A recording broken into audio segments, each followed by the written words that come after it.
সম্মানিত মুসল্লিয়ান, আমরা সর্বপ্রথম মহান আল্লাহ সুবহানাহু ওয়া তাআলার দরবারে লাখ কোটি শুকরিয়া জ্ঞাপন করি যে মহান আল্লাহ সুবহানাহু ওয়া তাআলা আপনাকে আমাকে সুস্থ রেখে পৃথিবীর উৎকৃষ্ট জায়গা মসজিদে এসে একত্রিত হওয়ার তৌফিক ইনায়েত করেছেন।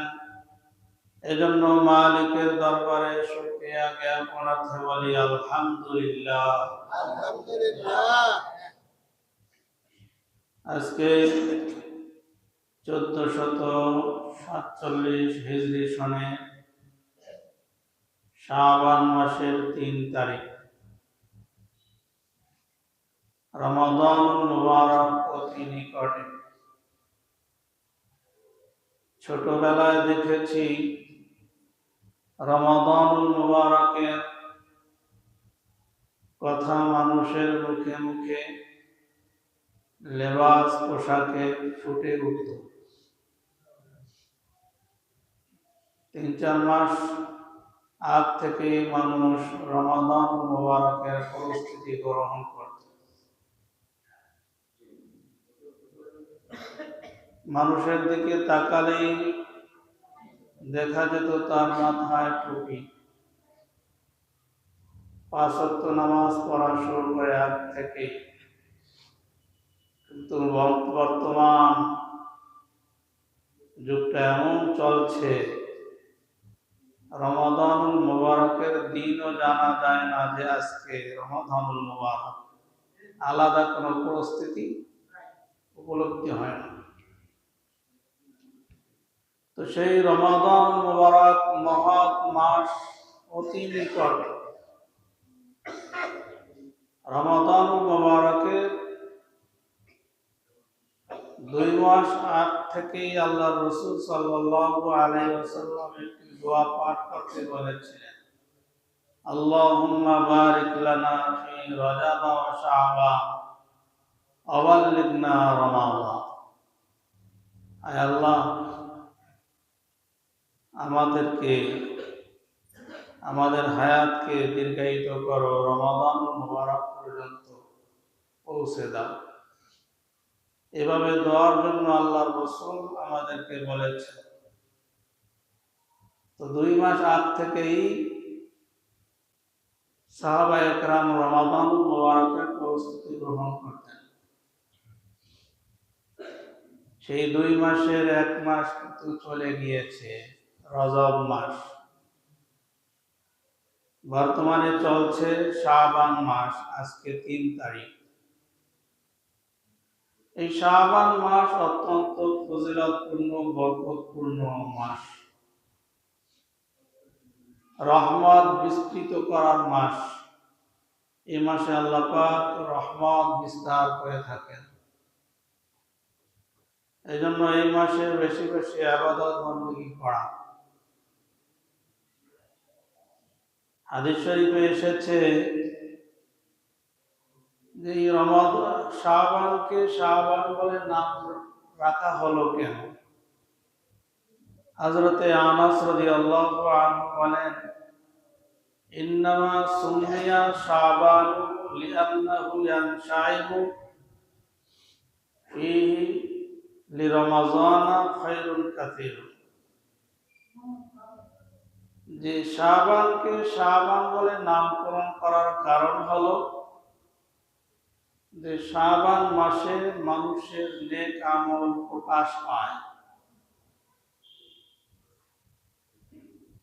বেশি বেশি নেক আমল করাটা প্রকাশ পায়, এজন্য শাবানকে শাবান বলে নামকরণ করা হয়েছে। কিন্তু বর্তমান যুগে শাবানের দিকে তাকালে তো তা দেখা যায় না। মানুষের বেশি আমল আখলাকের প্রতি বেশি ঝুঁকে পড়েছে, এমনটা চোখে পড়ে না। এই শাবান হচ্ছে নেক আমল করার মাস, রহমত বিস্তৃত করার মাস। হযরতে আব্দুল কাদের জিলানী রহমতুল্লাহি আলাইহি একটি কিতাব লিখেছিলেন বুনিয়াতুত তালিবিন, আরবি কিতাব। এই কিতাবের মধ্যে উনি একটি বিশ্লেষণ তুলে ধরেছেন।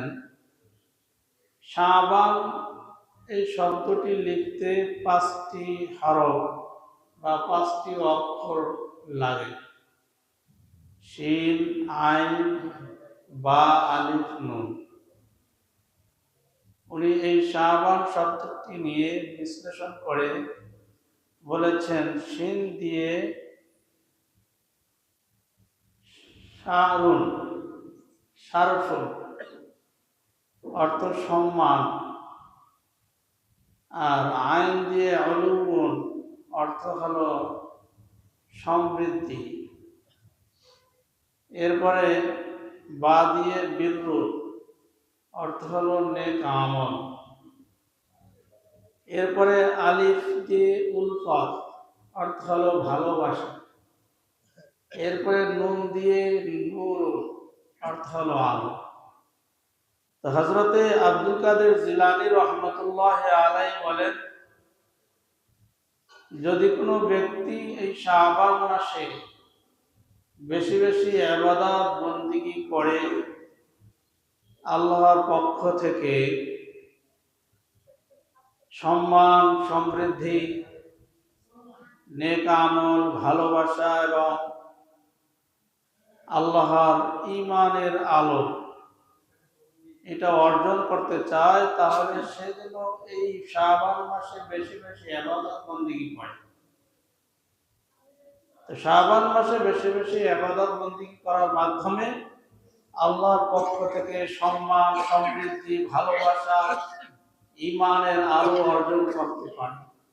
এই জন্য এই শাবান মাসে বেশি বেশি ইবাদত বন্দেগী করো। আমরা সম্মান খুঁজি অন্য পথে। সম্মান তো ইবাদত বন্দেগীর মধ্যে রেখেছেন আল্লাহ পাক। ইবাদত বন্দেগী বেশি করব, আল্লাহর কাছে দামি হব। আল্লাহর কাছে দামি হলো সর্বসৃষ্টির কাছে আমি দামি। সর্বসৃষ্টি আমাকে সম্মান করবে, কিন্তু সম্মান খুঁজি কিন্তু অন্য পথে। আমরা মেম্বার, চেয়ারম্যান, এমপি, মন্ত্রী হলে সম্মান পাওয়া যাবে, কিন্তু সম্মান তো আল্লাহ পাক ইবাদত বন্দেগীর মধ্যে রেখেছেন যে এই ইবাদত করো, তোমার সম্মানকে আমি বৃদ্ধি করে দেব। তুমি আমার রাসূলের প্রতি দুরূদ পাঠ করো, তোমার সম্মানকে বৃদ্ধি করে দেব। কিন্তু আমরা সেদিকে একটুকু ভ্রুক্ষেপ করি না। এজন্য রমাদানুল মুবারকের পূর্ব মাস হচ্ছে শাবান মাস। এই মাসে আমরা বেশি বেশি করে নেক আমল করব, ইবাদত বন্দেগী করব তো ইনশাআল্লাহ। তো শাবান মাস অত্যন্ত বরকতপূর্ণ, মহৎপূর্ণ মাস। এই মাসে বিশ্বনবী মুহাম্মদুর রাসূলুল্লাহ সাল্লাল্লাহু আলাইহি ওয়াসাল্লাম কি আমল করেছেন? উম্মাহাতুল মুমিনিন হযরতে আয়েশা সিদ্দিকা রাদিয়াল্লাহু আনহা বলেন, বিশ্বনবী মুহাম্মদুর রাসূলুল্লাহ সাল্লাল্লাহু আলাইহি ওয়াসাল্লাম শাবান মাস আগমন করলে এত বেশি রোজা রাখতেন। একবার আমি জিজ্ঞেস করলাম, ইয়া রাসূলুল্লাহ, ইয়া হাবিবাল্লাহ, শাবান মাস আগমন করলে আপনি এত বেশি রোজা রাখেন কেন? বিশ্বনবী জবাবে বললেন, আয়েশা, এ মাসে মালাকুল মাউতের হাতে এ বছরে যারা মারা যাবে তাদের একটি তালিকা তুলে দেওয়া হয়। আয়েশা রে, আমি আশা রাখি যেন আমার মৃত্যুর পরোয়ানাটা যেন এ মাসে লিপিবদ্ধ করা হয়, যখন আমি রোজারত অবস্থায় থাকব। এই জন্য বেশি বেশি রোজা রাখি। এক বছর আগে থেকেই কিন্তু একজন মানুষের মৃত্যুর সিদ্ধান্ত নেওয়া হয়। আজকে এখানে আমি বসে আছি, আমার এই মৃত্যুর সিদ্ধান্ত এক বছর আগেই আল্লাহ পাক মালাকুল মাউতের হাতে তুলে দিয়েছেন। চলতেছি ফিরতেছি, জীবিত মানুষ ঠিকই আছি, কিন্তু আমি কিন্তু তার খাতায় মৃত। তো আল্লাহ রসুল বুঝিয়েছেন যে আমার মৃত্যুটা যেন রমাদান মুবারকে রোজারত অবস্থায় হয়। বেশি বেশি শাবান মাস আসলে বিশ্ব নবী বেশি বেশি রোজা রাখতেন। তো নবী আশা করতেন মৃত্যুটা যেন রোজারত অবস্থায় হয়, নামাজরত অবস্থা হয়, ইবাদত বন্দেগীর মধ্যে যেন হয়। আর আমরা তার উম্মত হয়ে আমরা এই আশাটা করতে পারি না। বলেন, আশা করা যায় না যে আমার মৃত্যুটা যেন নামাজরত অবস্থায় হয়, রোজারত অবস্থায় হয়। قال رسول الله صلى الله عليه وسلم تحيون كما تموتون وتموتون كما تحيون। বিশ্বনবী বলেন, দুনিয়ার মানুষ ভালো করে মনে রাখো, তোমার মৃত্যুটা যেমন ভাবে হবে, কাল হাসরের ময়দানে আল্লাহ রাব্বুল আলামিন তোমাকে সেইভাবে উঠাবেন। তোমার মৃত্যুটা সেইভাবেই হবে যেভাবে তুমি জীবন যাপন করবে। তুমি যদি নষ্টামি জিন্দাগি অবস্থায় জীবন যাপন করো, তাহলে তোমার মৃত্যুটাও ওই নষ্টামি অবস্থায় হবে। তুমি গান বাজনা ভালোবাসো, তুমি নামাজ রোজা ভালোবাসো না, সুদ খেতে ঘুষ খেতে ভালোবাসো, অন্যায় অপরাধ করতে ভালোবাসো, জুলুম করতে ভালোবাসো, অত্যাচার করতে ভালোবাসো, তোমার মৃত্যুটা ওই অত্যাচারিত অবস্থায় হবে। তুমি যদি নেক আমলকে ভালোবাসো, তাহলে তোমার মৃত্যুটাও নেক আমলরত অবস্থায় হবে। বিশ্বনবী বলেছেন। এই জন্য ইন্নামাল আমালু বিল খাওয়াতিম, হাদিস শরীফে এসেছে শেষ আমলটাই নির্ভরযোগ্য হবে। আপনি মৃত্যুবরণ করেছেন গুনাহরত অবস্থায়, কাল কিয়ামতের ময়দানে আপনাকে গুনাহরত অবস্থায় উঠানো হবে। আপনি শেষ আমল করেছেন গুনাহ, ওই গুনাহ অবস্থায় আপনাকে উঠানো হবে। শেষ আমল নির্ভরযোগ্য হবে। এই জন্য সদা সর্বদা ঈমানের সাথে থাকা, নেক আমল করা অবস্থায় থাকা। বলতে পারেন, হুজুর সদা সর্বদা নেক আমল কিভাবে করব? আরে আপনি একটি কাজ করতেছেন, ভিতরে ভিতরে মুখে আল্লাহর নাম জপতে পারেন, জিকির করতে পারেন। যে কাজটি করতেছেন এটা শরিয়াত সম্মত কিনা আগে জেনে নেওয়া। যে আমি যে কাজটি করতেছি, ব্যবসা করতেছি, বাণিজ্য করতেছি, চাকরি করতেছি, এটা শরীয়ত কি বলে? আমি ঘুষের সাথে লিপ্ত না সুদের সাথে লিপ্ত, শরীয়ত কি বলে? আগে সেই মাসআলা জেনে এই পথকে অবলম্বন করা। কিন্তু আপনি এদিকেও ভ্রুক্ষেপ করলেন না, শুধু গুনাহের পথে চলতেছেন। আল্লাহ না করুক, যখন আল্লাহ পাক ডাক দিবেন, আল্লাহ আপনার মৃত্যুটা গুনাহরত অবস্থায় হয়ে যাবে। হাসরের ময়দানে আপনাকে সেইভাবে উঠানো হবে। এই জন্য শাবান মাস আসছে, এখনই নেক আমল করার মাস, বেশি বেশি নেক আমল করি। মুসলমান ভাইরা ভালো করে মনে রাখতে হবে, কাল কিন্তু তিনটি: বর্তমান কাল, অতীতকাল, ভবিষ্যৎকাল। অতীতকাল, বর্তমানকাল, ভবিষ্যৎকাল। অতীতে যেটা চলে গিয়েছে সেটা কিন্তু আপনার হাত ছাড়া হয়ে গিয়েছে, সেটার জন্য আফসোস করলে কোনো কাজে আসবে না। আপনি ফসল জমিতে রেখেছেন, পাখিরা এসে খেয়ে চলে গিয়েছে, এখন যদি আফসোস করেন কোনো কাজে আসবে না। তো অতীতকাল চলে গেছে, এটা আফসোস করলে কাজে আসবে না। আর আগামীকাল অর্থাৎ ভবিষ্যৎকাল, এই ভবিষ্যৎকালে আপনি বাঁচবেন না মরবেন, এর কোনো নিশ্চয়তা নেই। যে ভবিষ্যতে আমি আমল করব, এই নিশ্চয়তা কিন্তু আপনার নেই। এটা চিন্তা করতে হবে।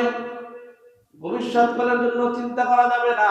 বর্তমানে আপনি আছেন, এই বর্তমান কাল নিয়ে চিন্তা করুন। কারণ এই বর্তমান কাল তো আপনার হাত ছাড়া হয়ে যাচ্ছে।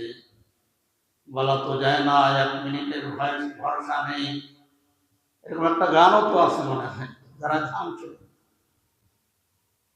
একজন নামি দামি শিল্পী গায়ক এই গানটা গেয়েছিল, ফিরোজ শাহী, একজন শিল্পী।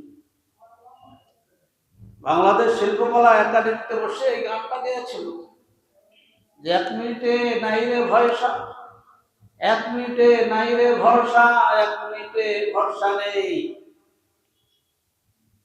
এভাবে গান গাইতেছিল। গান গাইতে গাইতে গানও শেষ, তার মৃত্যুটাও শেষ। মুসলমান ভাইরা, এরকম 1 মিনিটের নাই রে ভরসা, বর্তমানে যে আমি আছি, আগামীকাল যে করবো এই কথা বলা যায় না, আমার নিশ্চয়তা নেই। এজন্য যা করতে হবে এখনই করতে হবে। অতীত তো চলে গিয়েছে, সুযোগ ছিল রজব মাস ইবাদত করার, চলে গিয়েছে, আফসোস করলে কোনো কাজে আসবে না। আর আগামীতে রমাদান মুবারক আসতেছে, সেটা তো সামনে, আমি পাই কি পাই না নিশ্চয়তা নেই। বর্তমানে চলছে শাবান মাস, এই বর্তমানকে মূল্যায়ন করি, এই বর্তমানে শুরু করে দেয় ইবাদত বন্দেগী বৃদ্ধি করে দেয়, তাহলে আল্লাহ পাকের সন্তুষ্টি অর্জন করা সম্ভব। এই শাবান মাসেই আল্লাহর কাছ থেকে গুনাহ মাফ চেয়ে নিতে হবে। আর রমাদানুল মুবারকে বেশি বেশি নেক আমল করার মাধ্যমে আপনার সম্মানকে বৃদ্ধি করতে হবে। এটাই নিয়ম।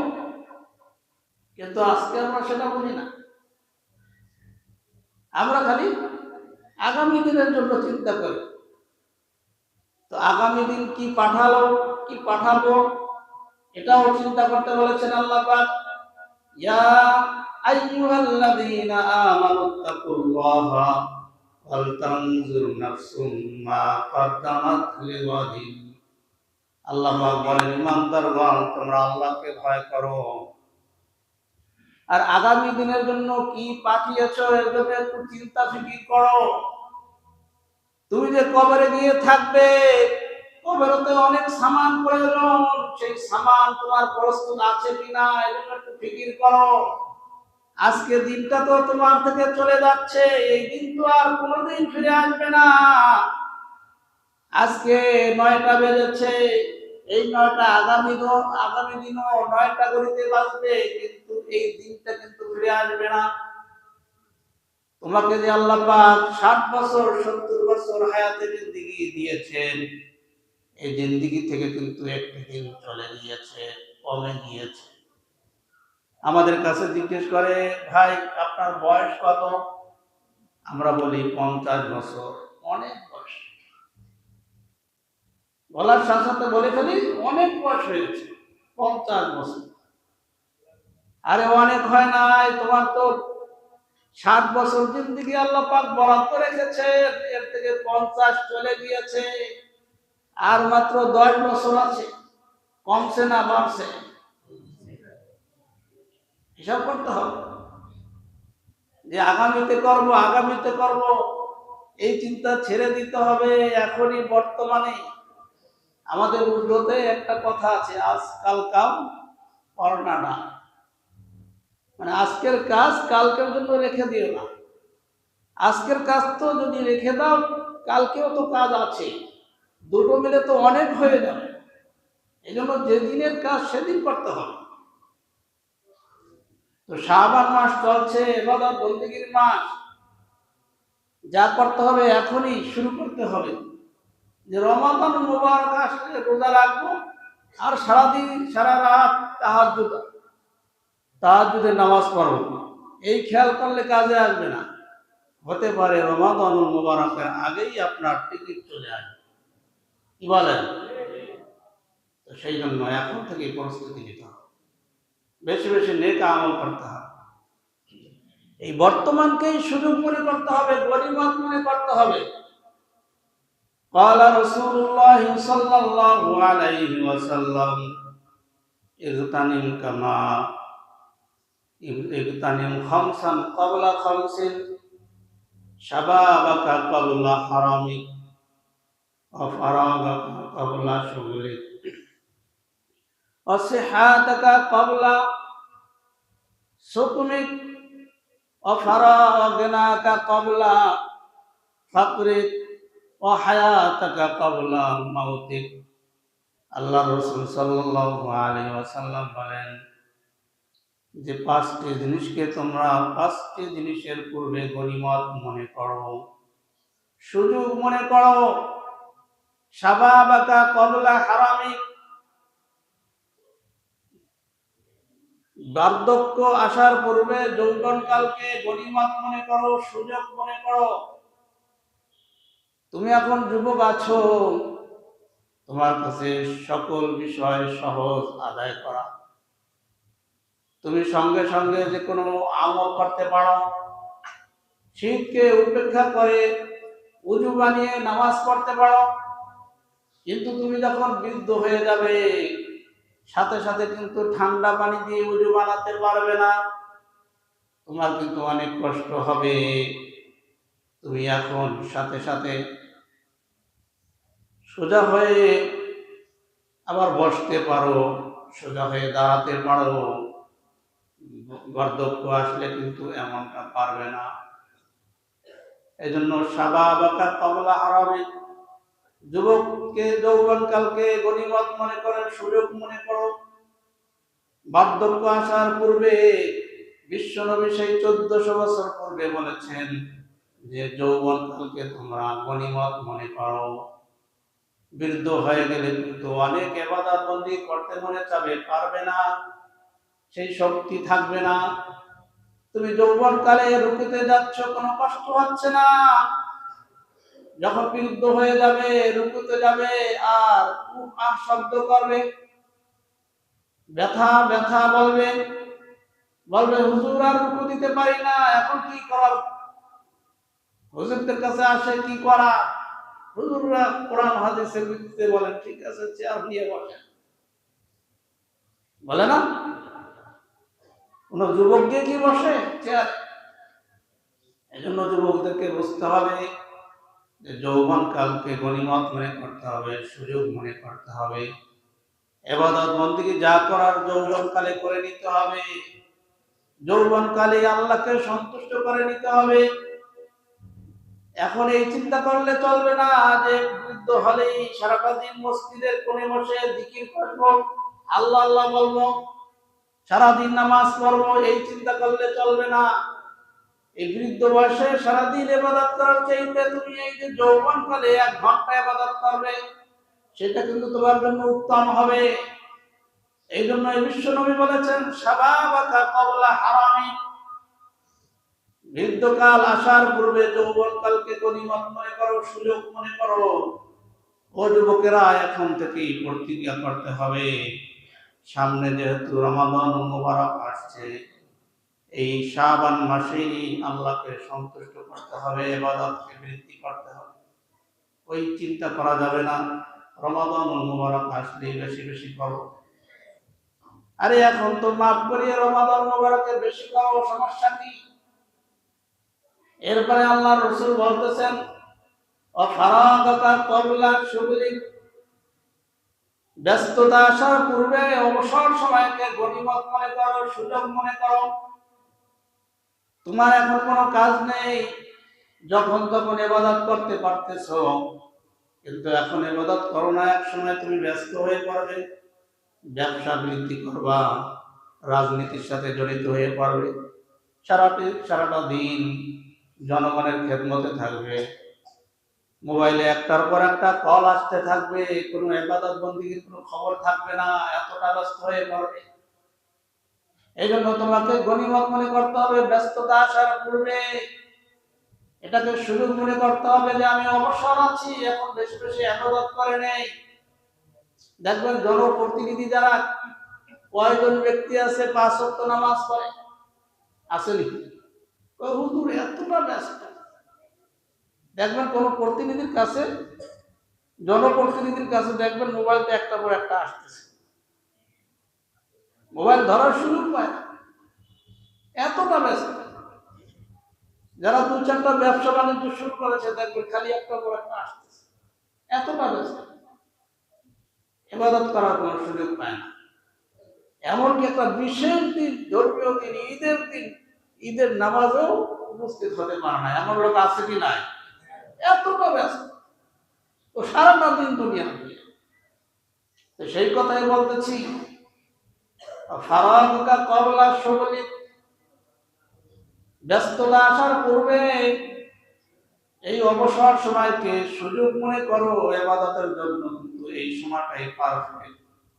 এরপর আল্লাহ রাসূল বলতেছেন ওয়াসিহাতাকা ক্বাবলা সুকমিক,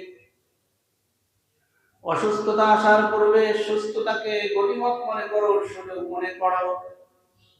আজকে তুমি যুবক আছো, সুস্থ, কোনো প্রকার অসুস্থতা নেই, তোমার একটা বয়স এমন পর্যায়ে গিয়ে পৌঁছবে যখন তোমার খালি এদিক সেদিক, যেদিকে তাকাবা সেদিকেই তোমার রোগ, অসুস্থ, অসুস্থতার পর অনেক কিছু করতে পারবে না, মন চাবে একটু নামাজ পড়বো, কিন্তু মনে চাচ্ছে শক্তি নাই, এমনটা কিন্তু হবে।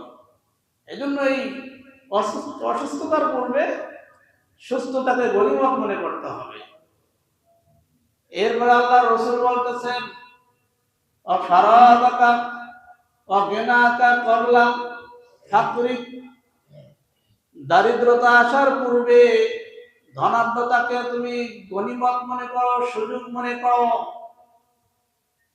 তোমার এখন আল্লাহ পাক অনেক সম্পদ দিয়েছে, তুমি আল্লাহর রাস্তায় ব্যয় করো না, কিন্তু এক সময় আসবে তোমার এই সম্পদ থাকবে না, তোমার মনে চাবে আমি মসজিদে 10 টাকা দিতে পারতাম, কিন্তু তোমার পকেটে সেই 10 টাকাও থাকবে না। এই জন্য আল্লাহ রাসূল বলতেছেন যে তোমার দারিদ্রতা আসার পূর্বে এই ধনাঢ্যতাকে তুমি গনিমত মনে করো, সুযোগ মনে করো। আপনাকে আমাকে যতটুকু আল্লাহ পাক রিজিক দিয়েছেন, সম্পদ দিয়েছেন, এই সম্পদকে কাজে লাগাতে হবে। এটা মনে করা যাবে না আমি কোটিপতি হলে আল্লাহর রাস্তায় অনেক দান করব, না, তোমাকে যতটুকু দিয়েছেন এর থেকে তুমি কিছু দিয়ে দাও, এটাই তোমার জন্য উত্তম। হতে পারে তুমি এখন 5 টাকা দিতে পারতেছ, এমন একটা সময় হতে পারে যে তোমার এই 5 টাকা দেওয়ার ক্ষমতা থাকবে না, এতটা তুমি দরিদ্র হয়ে যাবে। এই জন্য আল্লাহ রাসূল বলেছেন দারিদ্রতা আসার পূর্বে ধনাঢ্যতাকে তুমি গনিমত মনে করো, সুযোগ মনে করো। যে বিরুদ্ধ হয়ে যাবে আর দান করবে, বা কোটিপতি হয়ে যাবে এরপর দান করবে, এই নিয়ত করলে চলবে না। যতটুকু সামর্থ্য আছে এর মধ্যে তুমি দান শুরু করে দাও। সর্বশেষ আল্লাহ রাসূল বলতেছেন অল্প হায়াতাকা ক্বাবলা মাউতিক, এই হায়াত থেকে মৃত্যু আসার পূর্বে এই হায়াতের জিন্দেগিকে তুমি সুযোগ মনে করো। মৃত্যুর পরে কিন্তু কবরে বসে আর কোনো আমল করা চলবে না, আমল যা করতে হবে এই হায়াতের জিন্দেগিতেই, জীবিত থাকতে। হ্যাঁ, এমন কিছু আমল যদি তুমি জীবিত থাকতে করে যেতে পারো যে আমলগুলির সওয়াব তুমি কবরে বসে পাবে, সাদকায়ে জারিয়া হিসেবে তুমি কিছু কাজ করে যেতে পারো, যে আমলগুলির সওয়াব তুমি কবরে বসে পাইতে থাকবে, এই কাজ করতে হবে হায়াতে জিন্দেগি থাকতে। মৃত্যুর পরে কিন্তু কোনো কাজে আসবে না। মৃত্যুর পরে এমন লোক হবে যে আল্লাহর কাছে আবেদন করবে, আল্লাহ তুমি তো অটের সম্পদ দিয়েছিলে, মৃত্যুর পূর্বে তোমার রাস্তায় ব্যয় করি না, বুঝি নাই। ওলামায়ে কেরাম বলেছে বুঝি নাই, বুঝলেও দেই নাই। আয় আল্লাহ আমাদেরকে আবার দুনিয়াতে পাঠাই দাও, সব ধন সম্পদ তোমার রাস্তায় ব্যয় করে আনবো। এই আবেদন করলে কোনো কাজে আসবে? কোরআনের কারিমের মধ্যে আল্লাহ পাক সেই কথা তুলে ধরেছেন যে না, এই আবেদন করলে কোনো কাজে আসবে না। তোমাদের কাছ থেকে তো অঙ্গীকার নিয়েছিলাম যে দুনিয়াতে তোমাদেরকে পাঠাচ্ছি আমার ইবাদত করবে, গোলামি করবে, দাসত্ব করবে, না তোমরা তো কিছুই করো নাই। যে আবার যে তোমার পাঠাইলে আবার আমার জন্য করবে, এটা তো কোনো নিশ্চয়তা নেই। তো সেই জন্য মুসলমান ভাইরা বলতেছি, আল্লাহ পাকে হায়াতে জিন্দেগি দিয়েছেন, অনেক দামি জিন্দেগি। এই দামি জিন্দেগিকে অনেকে হেলায় হেলায় কাটিয়ে দিচ্ছি। 60 বছর, 70 বছর, 30 বছর, 35 বছর বয়স হয়ে গিয়েছে, এরপর শুধু জুমার দিন এসে আল্লাহর কদমে সিজদা দেয়। আল্লাহ পাক বলেছেন 5 ওয়াক্ত নামাজে আমাকে সিজদা দাও, আমার কদমে সিজদা দাও। আল্লাহর এই বিধানকে না মেনে সারাটা দিন আমি আমল প্রমোদের মধ্যে রয়েছে। তুমি দুনিয়াতে এসেছো কেন? দুনিয়াতে তোমাকে কেন পাঠানো হলো? এই উদ্দেশ্যটাকে তোমাকে সামনে রাখতে হবে। তুমি যে একজন প্রতিনিধি, কমিশনার প্রার্থী, তুমি একজন এমপি প্রার্থী, তোমার তো একটা উদ্দেশ্য আছে। সেই উদ্দেশ্য নিয়ে তো সামনে অগ্রসর হও। টার্গেট আছে, লক্ষ্য আছে। আরে তুমি যে মুসলমান, তোমাকে যে আল্লাহ পাক পাঠিয়েছে, একটা লক্ষ্য আছে, উদ্দেশ্য আছে। এই উদ্দেশ্যকে টার্গেট রেখে সামনে অগ্রসর হতে হবে। তুমি পরীক্ষা দিবে, পরীক্ষায় টার্গেট রাখতে হয়, আমাকে 100 মার্ক অ্যানসার করতে হবে। তুমি 100 মার্ক অ্যানসার করার জন্য প্রস্তুতি নিবে, পরীক্ষা দিবে। অ্যানসার করার জন্য 100 মার্কের সেই টার্গেট নিয়ে অগ্রসর হলে অন্তত পক্ষে তুমি 90 তো পাবেই। টার্গেট না থাকলে তোমার 90 তো জুটবে না ভাগে। এই জন্য টার্গেট রাখতে হবে। আমি যে মুসলমান, আল্লাহ পাক কোন উদ্দেশ্যকে পাঠিয়েছেন, সেই উদ্দেশ্য সফলতা অর্জন করতে হবে, সেই টার্গেট নিয়ে অগ্রসর হতে হবে। কিন্তু আমাদের তো টার্গেট নেই, কোনো টার্গেট নেই। গতকাল যেমন গিয়েছে, আজকেও সেইভাবে চলছে। আজকে আমি 3 ওয়াক্ত নামাজ পড়েছি, আগামীকাল আর এক ওয়াক্ত বাড়িয়ে দিব না, ওই আগামীকাল আর এক ওয়াক্ত কমে যায়। টার্গেট নাই বিনা। এই জন্য শাবান মাস চলছে, ইবাদত বন্দেগীর মাস। এই মাসেই ইবাদত বন্দেগীর মাধ্যমে আল্লাহকে সন্তুষ্ট করতে হবে। পারবো তো ইনশাআল্লাহ?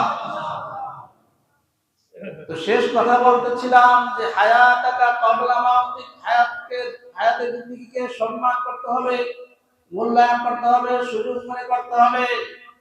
এর ভিতরে আরেকটি বলেছিলাম, গিনাকা ক্বাবলা ফাকরিক, দানবতাকে সুযোগ মনে করতে হবে। দরিদ্রতা আসার পূর্বে আল্লাহ পাক অর্থ সম্পদ যা কিছু দিয়েছে, এর থেকে আল্লাহ পাকের রাস্তায় ব্যয় করতে হবে। বলতে পারো, হুজুর আমার তো সম্পদ নেই, আমি তো অল্প সম্পদের মালিক। আরে তুমি যতটুকু আছে এর থেকে সম্পদ আল্লাহ রাস্তায় ব্যয় করো, আল্লাহ বাড়াই দিবে। আল্লাহ রাসূল বলেছেন, যখন আল্লাহ রাস্তায় ব্যয় করা হয়, আল্লাহ পাক সম্পদকে বৃদ্ধি করে দেয়। আল্লাহ রাস্তায় ব্যয় করলে হায়াতকে আল্লাহ পাক বৃদ্ধি করে দেয়। আল্লাহ রাস্তায় ব্যয় করলে তোমার বিপদ আপদকে আল্লাহ পাক দূর করে দেয়। বিশ্বনবী বলেছেন, বিশ্বনবীর কথাকে বিশ্বাস হয় না? কি বলেন?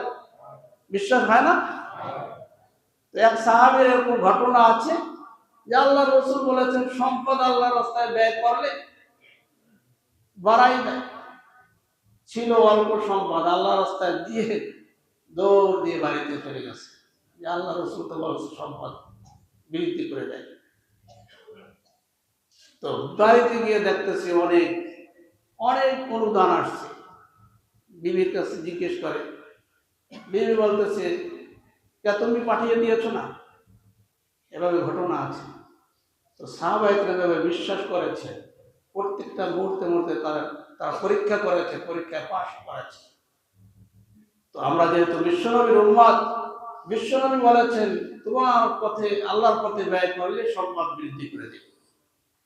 অনেকে মনে করতেছে হুজুর মনে হয় চাঁদা সাথে আছে, কালেকশন করবে।